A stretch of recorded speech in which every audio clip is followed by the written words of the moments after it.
Good afternoon, this is Blake Robben with Archer Financial Services coming to you live from the Chicago Board of Trade. Today we are going to talk all tech talk with Blake. Let's get right into it. The first chart that we see here is a daily E-mini S&P 500 chart, and as if you notice right now, the green line right here is your 21-day moving average, and on the last correction at 2022, the swing low, we successfully tested that. Since that, we've been on probably about a 60-degree angle up, a nice little up channel. The top of that up channel right now comes at about 21.35. That would correlate with all-time highs. I think current momentum, we're going to probably take out that 21.35 level. At the rate that we're going right now, it looks like we could take that out by Friday. There again, some key levels that I'm looking at here on this chart. We successfully tested 20.75 3 times.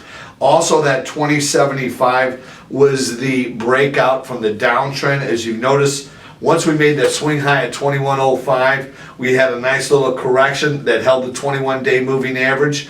And then we had that big up day that took out that downtrend line. What I like to look at is the high of that bar. So long as we hold the high of that bar, technically we are in an uptrend. To me, we're almost accelerating out of this uptrend. I know this is tech talk only, but I'm sure Janet Yellen and the jobs number last week had something to do with that. Basically, in my opinion, the Fed's on hold for the rest of the year.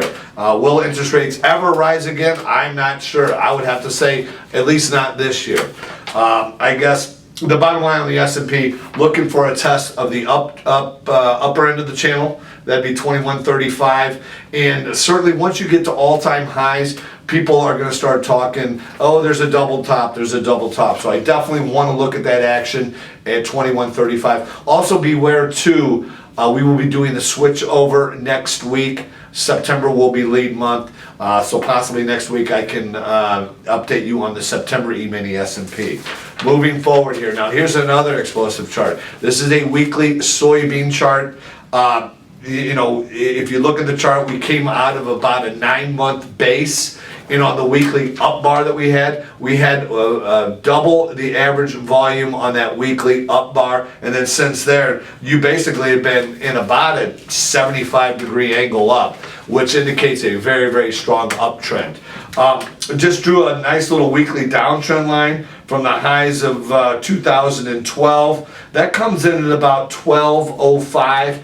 12.05 is my target. You certainly get a close above 12.05, then I'm looking for 13.50. You know, keep in mind too, technical analysis does change depending upon market action, and certainly it always helps to stay tuned and abreast of the market, because like I said, these things can change rather rapidly. But the bottom line on soybeans, the weekly downtrend line comes in at 12.05. You get a 2-day close above 12.05, then we can target higher levels. Obviously, this is a grain market, so you got to pay attention to the weather fundamentals also in this market, because the weather can change dramatically, as we all know. The third chart, getting to the weekly gold chart. Here's another one. This is going back to August. This is going back to the highs of August 2011. I believe it was right around 1800. As you see here, I have a nice weekly uptrend drawn. The key swing low to look for is that 12.05 level. We held that test. We held it very successfully. 12.05 is now your key swing point. So long as we hold 12.05, I'm definitely targeting higher levels. The next level I'm looking for us to take out that swing high of 12.96. You take that out, then I'm looking for 13.50. I guess the bottom line is, according to the price action of these charts, it looks like everything right now is being bid up. Obviously, if you need up-to-date information, please get in contact with me, and then you can be updated daily.